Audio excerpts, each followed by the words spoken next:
गाड़ी खरीदी, बड़ा मन था, बहुत प्रसन्न थे।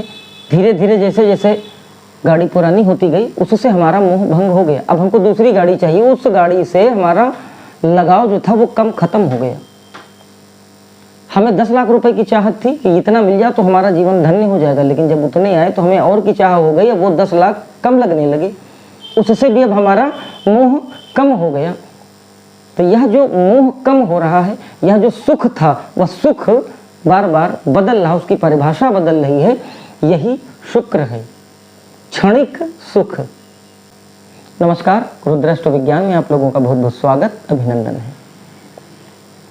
आज हम बात करेंगे दोनों गुरु की।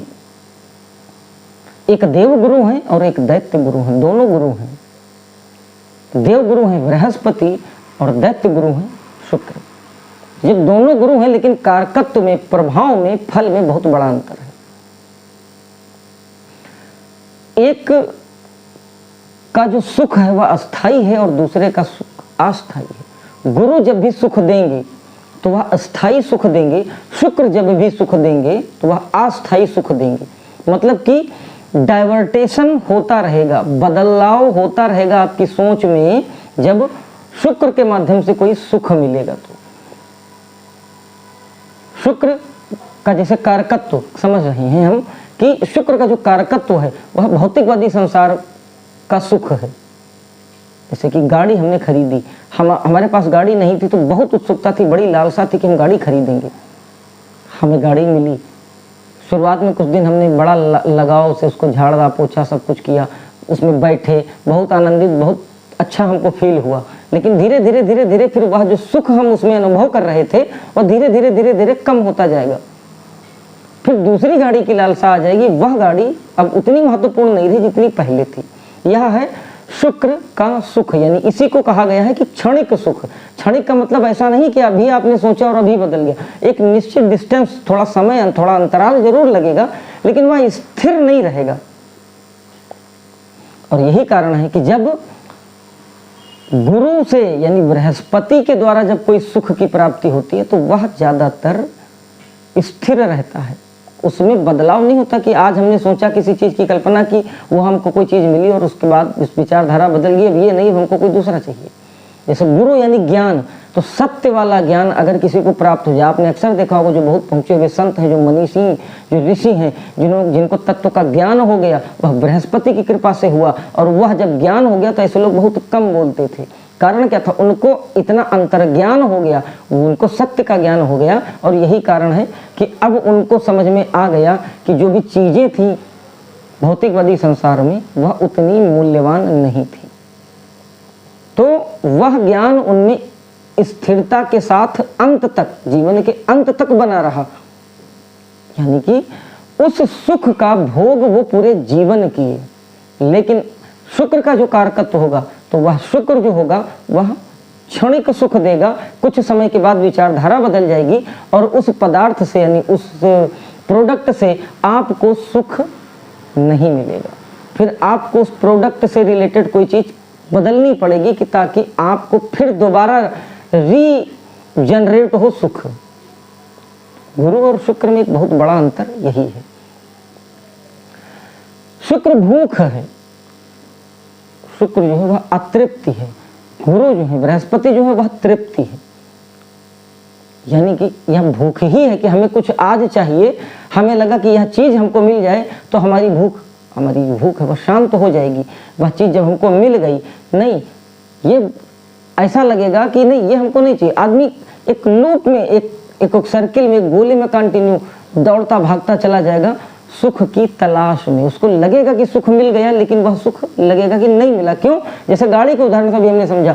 जब गाड़ी नहीं होगी तो यह लगेगा गाड़ी मिल जाए तो हम बड़ा सुखी महसूस करेंगे, बहुत अच्छा लगेगा, अब हमको और कुछ नहीं चाहिए, बस बहुत संतुष्ट हैं। लेकिन यही भूख है, गाड़ी की भूख थी। लेकिन जब वह गाड़ी आई, धीरे धीरे आपने उसको कंज्यूम किया, जब धीरे धीरे जैसे गाड़ी का आपने उपभोग किया, उपयोग किया, तो उससे मिलने वाला जो इंटरेस्ट था वो धीरे धीरे, रुझान जो था वो कम होने लगा। आपको उसमें सुख की उतनी अनुभूति नहीं होती। एक समय ऐसा आएगा जब उसमें आपको सुख की अनुभूति मिलेगी ही नहीं, आपको फिर कोई दूसरी वस्तु चाहिए, उसमें आप उस सुख को तलाशने की कोशिश करेंगे। पूरा जीवन इसी तरह बीतता चला जाता है। कभी पैसे में हमको लगता है कि हमें बहुत भूख है, हमें मिल जाए तो हम दुनिया के सबसे ज़्यादा सुखी इंसान होंगे। लेकिन जब जितना हमें चाहिए होता है, जितना हमने सोच रखा, अगर ईश्वर की कृपा से उतना मिल गया तो हम अब और आगे एक्सपेक्ट करते हैं, हमारी भूख दूसरी और बढ़ जाती है। तो शुक्र कौन है? भूख। और गुरु कौन है? गुरु भी तृप्ति है। भूख गुरु भी है, लेकिन उस भूख से जब आपको संतुष्टि मिलेगी तो दोबारा फिर भूख नहीं जनरेट होगी। जब गुरु से आपको तृप्ति मिलेगी तो दोबारा फिर आपको भूख की इच्छा नहीं होगी। लेकिन जब शुक्र के माध्यम से भूख आएगी तो वह बार बार आएगी, यानी कि तृप्ति नहीं मिलेगी, संतुष्टि नहीं मिलेगी। और जो संतुष्टि मिलेगी भी तो वह क्षणिक होगी, कुछ समय के लिए होगी। यही कारण है शुक्र जिस भाव का आधिपत्य धारण करेंगे, यानी कि शुक्र जिस भाव के स्वामी होंगे, उस भाव के जो कारकत्व हैं, वह भाव जिन जिन चीज़ों का मालिक होगा, उन चीज़ों में अगर अच्छा शुक्र होगा तो आपको संतुष्टि देगा। लेकिन दोबारा फिर से भूख आपकी पैदा हो जाएगी, संतुष्टि नहीं मिलेगी। लेकिन बृहस्पति जिन भावों के कारक होंगे, जिन चीज़ों के मालिक होंगे, उन चीज़ों के मामले में एक बार अगर गुरु अच्छा है तो एक बार जब संतुष्टि मिलेगी तो उसको आप पकड़ लेंगे तो वह संतुष्टि फिर जीवन भर आपके साथ चलेगी। गुरु करने की जो प्रथा है वो भी कहीं ना कहीं इसी भाव से प्रेरित है कि गुरु जो हमको ज्ञान दे देगा, गुरु जो हमको मंत्र दे देगा, उसको हमको जीवन भर पकड़ के चलना है। और वही मंत्र और वही गुरु की दीक्षा हमको सब कुछ उपलब्ध कराएगी। तो बृहस्पति और शुक्र में एक बहुत बड़ा अंतर है। बृहस्पति जहां भी बैठेंगे उस भाव के फल को कोशिश करेंगे कि जीवन भर के लिए संतुष्टि वाला आपको फल दें। शुक्र जहां बैठेंगे उसमें बार बार भूख आपकी जनरेट होगी, शुक्र अच्छे हो या बुरे। शुक्र अगर किसी भी भाव में बैठेंगे और जिस भी भाव का अधिपति, जिस भी भाव के वह मालिक होंगे, उस भाव से संबंधित जितनी भी चीजें होंगी उसमें आपकी भूख बढ़ा देंगे। अगर सेकंड हाउस में बैठेंगे या द्वितीय भाव के कारक होंगे तो धन की भूख बढ़ा देंगे। अगर 11वें भाव में बैठेंगे शुक्र या 11वें भाव के मालिक होंगे तो इनकम यानी रुपया कैसे पैदा करना, इस मामले में भूख बढ़ा देंगे, संतुष्टि नहीं देंगे। आप जितना भी सोचेंगे उतना आएगा, उससे अधिक। फिर आप संतुष्ट नहीं होंगे, संतुष्ट नहीं होंगे तो सुखी नहीं होंगे। वह क्षणिक सुख मिलेगा लेकिन सुखी नहीं होंगे, मतलब आपकी सोची हुई बात पूरी होगी, उसके बावजूद आपको सुख नहीं मिलेगा उस चीज़ से। आपने सोचा कि मेरी सैलरी जो है वो 50,000 अगर हो जाती मैं बहुत सुखी इंसान होऊंगा। 50,000 आपकी सैलरी हो जाएगी लेकिन आप सुखी नहीं होंगे। कुछ समय के लिए सुखी होंगे लेकिन फिर वह भूख जनरेट कर देगा शुक्र। और अगर कहीं ऐसा शुक्र कहीं खराब है तो यह चीज़ें बहुत जल्दी जल्दी रिपीट होंगी। आपकी भूख बहुत जल्दी जल्दी बढ़ाएगा। और बहुत जल्दी जल्दी भूख बढ़ने के पीछे का लॉजिक क्या होगा कि आपकी संतुष्टि बहुत जल्दी असंतुष्टि में कन्वर्ट कर देगा शुक्र। तो खराब शुक्र का एक कारक तो यह भी है कि यह जहां भी बैठेगा और जिन भावों का स्वामी होगा, अगर वह खराब स्थिति में है, यानी कि अगर नीचस्थ है, शत्रु राशि में है, पापक ग्रहों की दृष्टियां हैं या अस्त है, तो वह उस कारक की, उसके फलों की भूख को जल्दी जल्दी बढ़ाएगा। तो आप संतुष्ट नहीं होंगे। संतुष्ट नहीं होंगे तो आपके अंदर प्रसन्नता का भाव उस चीज के प्रति नहीं आ पाएगा। 4th हाउस में जैसे बैठा है तो मकान का भी कहीं ना कहीं वो उसमें अपनी इन्वॉल्वेंसी डाल देगा मकान वाले कारकत्व में। तो चूंकि सुंदर ग्रह है, सुंदरता का परिचायक ग्रह है, तो 4th हाउस में जब शुक्र बैठेगा तो सुंदर मकान, सुंदर गाड़ी की आकांक्षाएं बढ़ा देगा। अगर खराब है और बाई चांस आपको किसी तरह का आपने गाड़ी या आपने मकान को ले भी लिया तो बहुत जल्दी उससे मुंह भंग करेगा कि नहीं ये तो हमने गलत ले लिया, अरे ये वाला नहीं, हमको वो वाला लेना चाहिए था, वो जो था हमने ये कमरा इधर करा दिया, वो वाला कमरा होता, अरे ये तो मतलब उसमें आपको संतुष्टि नहीं देगा। जो मिल गया अरे वाह ये तो मिला, चलिए बहुत अच्छी बात, नहीं, वो क्या कहेगा कि अरे ये हमने इधर से ड्राइंग रूम निकलवा दिया, उधर बेडरूम, इसमें तो और जगह निकल सकती थी, 5 कमरे बन सकते थे, हमने तो 3 ही बनवाए। भूख को बढ़ाता रहेगा, यानी कि चीजों को उपलब्ध हो जाने के बाद भी यह आपको संतुष्ट नहीं करेगा।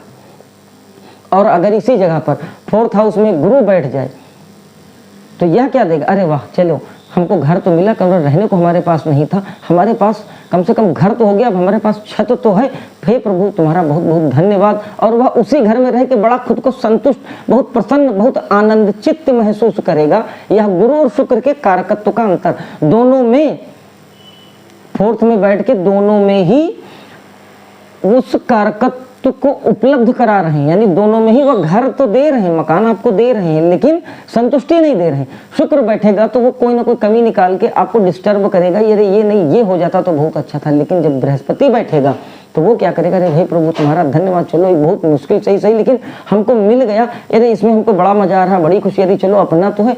थॉट बदल देगा, भूख दोबारा बृहस्पति नहीं जनरेट करेगा, शुक्र बार बार जनरेट करेगा। ये बहुत बड़ा अंतर है। जिस भी भाव में बैठेंगे उस भाव में इसी प्रकार का फल देंगे। तो खराब शुक्र से निपटने के लिए सबसे अच्छी चीज यह है कि आप अपनी मेंटालिटी चेंज कर दीजिए, आप अपनी साइकोलॉजी चेंज कर दीजिए, अपनी आप मानसिकता को थोड़ा सा बदल दीजिए, संतुष्टि के भाव को थोड़ा सा बढ़ाने की कोशिश कर दीजिए। तो शुक्र यही जो है, यह अच्छे तो हैं ही हैं, लेकिन आपको सच में अच्छा फल देंगे।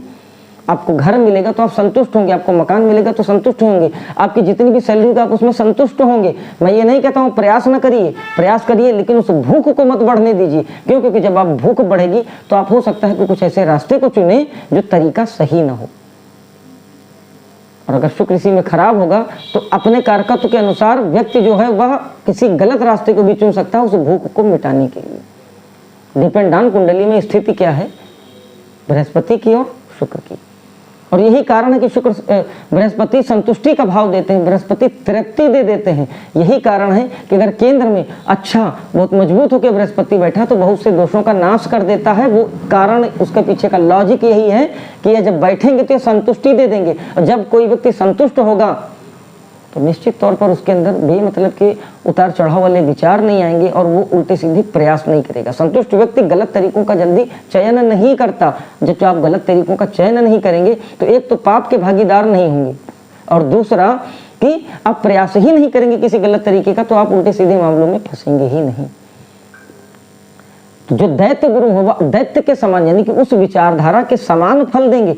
वो गुरु जरूर हैं, वह मार्गदर्शन देंगे, लेकिन किस प्रकार का, ये चीज ले लेते हैं, बड़ी तड़क भड़क वाली चीज है, ये बड़ी चकाचौंध वाली चीज है, इसको हमको पाना है, ये हमको मिलनी चाहिए।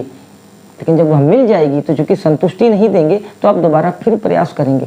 पूरा भौतिकवादी संसार इसी कारण से शुक्र के आधिपत्य में लिपटता जा रहा है। और एक बहुत बड़ा कारण यह भी है कि सब कुछ होने के बावजूद भी 100 में 90% लोग असंतुष्ट हैं, यानी दुखी हैं। कोई किसी भी लेवल पर क्यों ना हो, कोई करोड़पति लेवल पर हो, लखपति लेवल पर हो या अरबपति लेवल पर हो, लेकिन दिखने में वह बहुत हैसियत वाला व्यक्ति हो सकता है, बड़ा रसूखदार हो सकता है, लेकिन संतुष्टि की अगर बात की जाए तो बृहस्पति वाला व्यक्ति ज्यादा संतुष्ट होता है। तो कुंडली में अगर बृहस्पति को अच्छा कर लिया जाए, मजबूत कर लिया जाए, तो शुक्र के इस प्रभाव को कम किया जा सकता है। तो जो कुछ भी चीजें शुक्र आपको देंगे, बृहस्पति के बली मजबूत होने के कारण वह चीजें आपको स्थिर भाव के साथ स्वीकार करने के लिए आपको वह ज्ञान दे देंगे और उस चीज का आप आनंद लेंगे। तो बृहस्पति की स्थिति कुंडली में देखना ज्यादा जरूरी है सुख के लिए। शुक्र अच्छा होगा, सुख वह भी देगा, लेकिन तृप्ति नहीं देगा। गुरु जो है तृप्ति गुरु देगा। तो बृहस्पति के अच्छे होने से शुक्र के फल भी कहीं ना कहीं प्रभावित हो जाएंगे। क्यों? क्योंकि शुक्र आपको मटेरियल दे देगा, शुक्र आपको भौतिकवादी संसार में वह सारे संसाधन उपलब्ध करा देगा, लेकिन उस संसाधनों का भोग करके आप कितना स्वयं को प्रसन्नचित्त, कितना स्वयं को आनंदित महसूस करेंगे, यह डिपेंड करता है बृहस्पति की स्थिति पर। तो आज बहुत बड़े गूढ़ विषय पर चर्चा हुई। मैं उम्मीद करता हूं कि इस टॉपिक पे आप लोगों का कॉन्सेप्ट थोड़ा सा जरूर क्लियर हुआ होगा। कोई डाउट्स अगर इस टॉपिक पे किसी को आता है तो हमसे सवाल कर सकता है। कोई व्यक्ति अगर किसी समस्या से पीड़ित है और उसको छुटकारा नहीं मिल पा रहा तो रुद्राष्ट्र विज्ञान के चैनल के माध्यम से आप आइए, आप अपने जन्म का समय, जन्म की तिथि और जन्म का स्थान हमें बताइए। हम आपकी कुंडली का विश्लेषण करके आपको फ्री उपाय बताएंगे जो कि 100% सटीक बैठेंगे। डिपेंड करता है कि स्थितियाँ कितनी कॉम्प्लिकेटेड हैं, थोड़ा सा समय जरूर लग सकता है, लेकिन राहत लाभ जरूर मिलेगा। एक निवेदन आपसे और है, हमारे वीडियो को ज़्यादा से ज़्यादा लाइक, सब्सक्राइब और शेयर किया करें ताकि ज्योतिष की यह महत्वपूर्ण जानकारी ज़्यादा से ज़्यादा लोगों तक पहुँचे। इन विचारों के साथ इस वीडियो को यहीं विराम देता हूँ। अगले फिर किसी वीडियो में आपसे भेंट होती है, तब तक के लिए जय महाकाल।